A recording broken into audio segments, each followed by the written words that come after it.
very good evening to all of you. Welcome ICANN Initiative 2020 and 2021. Here we discuss the Hindu today, 4 August 2020, and here we discuss about the 3 and 4 topic which are very important for the mains perspective.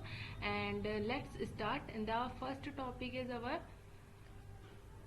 time to unlock 1 year after the removal of J&K statehood. तो अभी क्या हुआ है, 1 साल हो गया है जम्मू कश्मीर का स्टेटस रिवोक हुए. तो what was the condition and what was the scenario which I have seen in 1 year.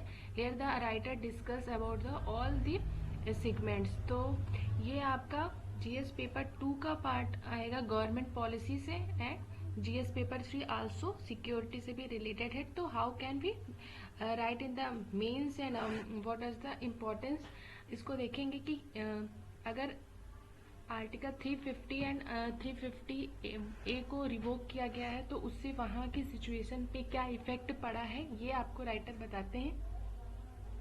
इसमें बहुत सारे मिथ हैं जिसको राइटर यहाँ पे मेंशन करते हैं कि जम्मू कश्मीर को लेकर के, क्रॉस बॉर्डर टेररिज्म को लेकर के, डीप स्टेट के कंसेप्ट को लेकर के वहाँ पे बहुत सारे मिथ हैं जिसकी वजह से वहाँ पे प्रॉब्लम है, और इसके रिवोक करने की वजह से वो सारी प्रॉब्लम सेटल डाउन नहीं हुई हैं. और अभी क्या करना है हमें, उसके मिथ्स के बारे में ये डिस्क्राइब करते हैं राइटर. पहला मिथ ये है कि हेल्थ और एजुकेशन पे बोलते हैं. तो आर्टिकल 370 की वजह से यहाँ पे हेल्थ खराब है ऐसा नहीं है, ये मिथ है. क्योंकि जब स्पेशल स्टेटस मिला है J&K को तो उसकी वजह से यहाँ का हेल्थ और एजुकेशन सेक्टर जो है बाकी स्टेट की कंपैरिजन में ये बहुत ही ठीक है. और यहाँ पे जो प्रॉब्लम है वो मिलिटेंसी, इनस्टेबिलिटी, वायलेंस, ये सारे मेन रीजन है, ना कि आर्टिकल 350 और को रिवोक करना इस प्रॉब्लम का सोल्यूशन था. और दूसरे ये बोलते हैं मिथ क्या है, सेंट्रल गवर्नमेंट बहुत पैसा देती है, फंडिंग ट्रुथ, इसके बारे में बोलते हैं राइटर कि हाँ ये बात तो सच है कि सेंट्रल गवर्नमेंट वहाँ पे बहुत सारा पैसा खर्च करती है, बट वहाँ पे ब्यूरोक्रेसी जो है वो उसको सही से इम्प्लीमेंट नहीं करती है, या वहाँ पे जो भी भ्रष्टाचार है जिसकी वजह से वो फंड सही से इम्प्लीमेंटेड नहीं होता है. लेकिन फंडिंग सेंट्रल गवर्नमेंट एक तरफ कह रही है कि फंडिंग बहुत ज़्यादा मैसिव फंड दे रहे हैं J&K को, और दूसरी तरफ कह रहे हैं कि आर्टिकल 370 और 35A से डेवलप हुआ है वहाँ की खराब सिचुएशन को. दोनों बातों एक दूसरे में कंट्राडिक्ट है, दोनों नहीं हो सकता. एक जगह कह रही पैसा दे रहे हैं तो खराब है, एक जगह कह रही आर्टिकल 350 और 350A 370 को हमने वहाँ पे इम्प्लीमेंट था इस वजह से खराब है. तो दोनों अलग अलग पॉइंट है. और यहाँ पे जो डीप स्टेट का कॉन्सेप्ट है उसके बारे में राइटर बोलते हैं कि state within the border area which are like the Pakistan. तो वहाँ की जो आर्मी है, पाकिस्तान में क्या होता है, पाकिस्तान की आर्मी पूरी सत्ता को चलाती है, वहाँ पे डेमोक्रेसी नाम तो है ही नहीं वहाँ. तो इसी तरह से यहाँ पे J&K में भी है कुछ लोकल जो लोकल पावर जिनको मिली है उनकी वहाँ पे स्ट्रॉन्गेस्ट विल पावर है, वहाँ पे उनकी ज़्यादा ही डिमांड चलती है. 1950 में क्या हुआ था, वहाँ पे लैंड रिफॉर्म आया था जम्मू कश्मीर में, जिसकी वजह से स्पेशल स्टेटस की वजह से लैंड रिफॉर्म आया और वहाँ पे काफ़ी अच्छा सिनेरियो देखा गया. बट 370 की वजह से ही वो सारी चीज़ें हुई कि वहाँ पे 1950 में हमें लैंड रिफॉर्म देखने को मिला. तो 370 के इम्प्लीमेंट होने से, उसको स्पेशल स्टेटस देने से जम्मू कश्मीर में एजुकेशन, हेल्थ, लैंड रिफॉर्म, ये सारी चीज़ें एक अच्छी होती हुई नजर आ रही है, ना कि बुरी, ऐसा राइटर यहाँ पे बताते हैं. फोर्थ मिथ ये बताते हैं कि डेवलपमेंट से मिलिटेंसी खत्म हो जाएगी, इंसर्जेंसी जो है वो खत्म हो जाएगी. तो इसमें इंडिया की हम कह रहे हैं कि फंड देंगे, तो फंड कैसे देंगे, इंडिया की जब जेब में पैसे ही नहीं है तो वो फंड कैसे देगी. कश्मीर की प्रॉब्लम डेवलपमेंट है, कश्मीर की प्रॉब्लम ये है कि वहाँ पे रेफरेंडम नहीं हुआ, रिलीजियस रेडिकलाइजेशन है वहाँ पे देखने को मिलता है, ना कि 370 उसका इशू था. तो और बहुत सारी राइटर ये भी कहते हैं कि जो मीडिया थी, फिल्म थी, म्यूजिक इंडस्ट्री थी, अदर कल्चरल जो भी थे, उन्होंने उस मिथ को और स्ट्रेंथन किया है. उस मिथ को तोड़ो और एक्चुअल जो प्रॉब्लम है जेएनके की उसको ट्रिगर आउट करो, ये बोला जा रहा है राइटर के द्वारा। और सेकंड ये कह रहे हैं कि एक मीर जगरानी की एक बुक है बलराजपुरी की बुक, जिसमें कश्मीर टूवर्ड इंसर्जेंसी के बारे में उन्होंने बताया है कि वहाँ पे अपोजिंग पार्टी को रोका जाता है पॉलिटिकल में आने से, और वहाँ पे सिंगल पार्टी का रूल चलता है। और कश्मीर के लोगों को राइट टू डेमोक्रेसी के बारे में हमें अवेयरनेस फैलानी चाहिए। राइट टू डेमोक्रेसी की डिमांड है। कश्मीर में पॉलिटिकल वैक्यूम जो क्रिएट हुआ है तो उससे लोगों में होपलेसनेस आ गई है और वहाँ की मिलिटेंसी बढ़ गई है। आज का सिनेरियो क्या है, आज कश्मीर की समस्या जैसी 1990 में थी वैसी आज दिख रही है। वहाँ पे एसिमेट्रिक है, फेडरलिज्म की ज़रूरत है। और जैसे कि कुछ लीडर है, जैसे महबूबा मुफ्ती हो गई, पीडीपी के लीडर हो गए, लीडर, तो वो अभी भी उनको डिटेन किया गया है, डिटेंशन में लाया गया है, वो अभी भी सही नहीं है। स्टेटहुड को रिस्टोर करने की ज़रूरत है। वहाँ पे उमर अब्दुल्ला की गवर्नमेंट जो थी उन्होंने बोला भी कि हम वापस तभी आएंगे, इलेक्शन तभी लड़ेंगे जब हाँ स्टेटहुड रिस्टोर होगा। तो ये हमारा पूरा टॉपिक था JNK में कि क्या क्या मिथ थी, एक्चुअल प्रॉब्लम कश्मीर की क्या थी और हमने उस पर क्या किया। तो 370 को रिवोक करना वो एक एक्चुअल सोल्यूशन नहीं था। उसमें जो 35A था उसको रिवोक करना वो एक सोल्यूशन नहीं था। और कुछ वहाँ पे मिथ है, एक्चुअल प्रॉब्लम वहाँ की रिलीजियस रेडिकलाइजेशन था और वहाँ पे कश्मीर की एक्चुअल प्रॉब्लम नहीं थी। तो this was the issue of the JNK which was completed the 1 year after the removal of the JNK statehood, article 317।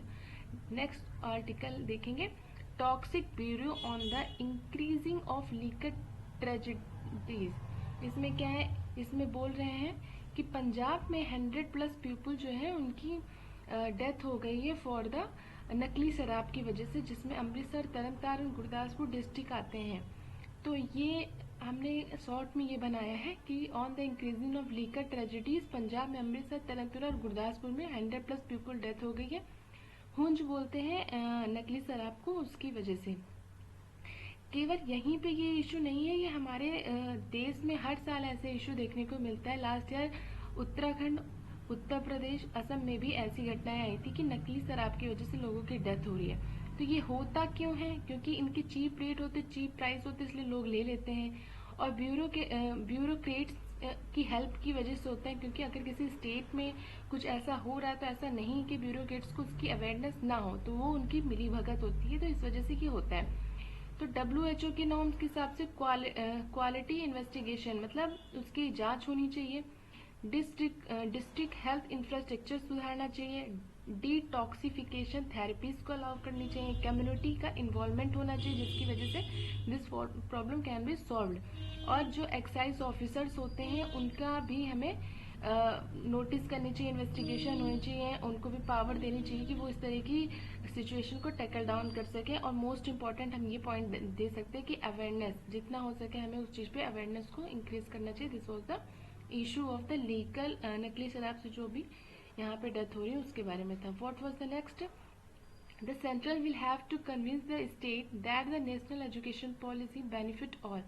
Central को कन्विंस करना चाहिए स्टेट्स को कि नेशनल एजुकेशन पॉलिसी सभी को लाभदायक होगी। और इसमें मैंने पहले भी डिस्कस किया था, 3 अगस्त के न्यूज़पेपर में भी था और ये आज भी आया है। तो आज इसमें क्या इशू, ये सारी ही चीज़ें पुरानी हैं, उसमें क्या क्या करना चाहिए आप देख लेंगे, पहले भी आ चुका है। आज इसमें इम्पोर्टेंट है वोकेशनल एजुकेशन के बारे में। हमारा जो 5 ईयर प्लान था 2012 से 2017 तक, उसमें जो फॉर्मल वोकेशनल एजुकेशन दी जाती थी वो 19 से 24 तक की एज में लेस देन 5% था। तो वहाँ भी हमारा बहुत कम था। बल्कि अगर इन कंपेयर करें the global level, what was the USA vocational education in the student with 52% and Germany 75% और as well as the South Korea 96%। जो कंपेयर में आप देख रहे हैं कि कितना ज़्यादा है। इंडिया की कंसर्न क्या है वोकेशनल एजुकेशन को लेकर, अगर ITI स्कूल ड्रॉप आउट, अगर कोई बच्चा ITI करता है या कुछ इस तरह की वोकेशनल एजुकेशन करता था तो हम उसको एक स्कूल ड्रॉप आउट के रूप में देखते थे, विच और नॉट गुड। और NEP 2020 में हायर एजुकेशन को अलाउ किया गया है, नॉट प्रेफरेंस दोस्त दोज स्टूडेंट, मतलब ये भी था कि अगर जो वोकेशनल एजुकेशन प्राप्त करते थे उन स्टूडेंट को प्रेफरेंस नहीं दी जाती थी, उनके साथ डिस्क्रिमिनेशन देखने को मिलता था। तो अभी नीड क्या है, री इमेजिंग वोकेशनल एजुकेशन, अभी री इमेज करने की जरूरत है वोकेशनल एजुकेशन को एक नए तरीके से, और जिससे कि हमारा SDG गोल नंबर 4 जो कि एजुकेशन से रिलेटेड, एजुकेशन फॉर ऑल, ये फुलफिलमेंट होगा, लर्निंग मोड सही होगा, और secondary school plus ITI plus polytechnic, इन सबको हमें एक साथ लाने की ज़रूरत है। और बैचलर वोकेशनल डिग्री जो है वो, ये प्रोग्राम हमारा 2013 से स्टार्ट हुआ था, एंड अभी हमें इसे और प्रिवेंट और इसे सही तरीके से प्रेजेंट करने की ज़रूरत है। और है हमारा Lok Vidya, what was this, in important knowledge developed in India. तो जो भी इंडिया में नॉलेज डेवलप होती है उसको कहते हैं लोक विद्या। तो ये इसको भी हमें पार्ट बनाना चाहिए वोकेशनल एजुकेशन का। इंक्यूबेशन सेंटर को इस्टेब्लिश करना चाहिए, और जो मिनिस्ट्री ऑफ HRD थी जिसको मिनिस्ट्री ऑफ एजुकेशन में बदल चुका है, तो उसके साथ कोलैबोरेट करने की ज़रूरत है। कल हमने अर्ली चाइल्डहुड केयर सेंटर की बात करी थी, जो एक इम्पॉर्टेंट टॉपिक था नेशनल एजुकेशन पॉलिसी 2020 में। आज हमने देखा कि what was the vocational education. आपको कुछ फैक्ट मिल गए हैं कि 5 ईयर प्लानिंग के टाइम पे हमारी 5% से भी कम थी compare the global scenario which was the more than with the India. And हम किस तरह से इसकी इमेज थी हमारे यहाँ और अभी क्या करने की ज़रूरत है, this was the all the topic. तो टुडे हमने 3 टॉपिक डिस्कस की।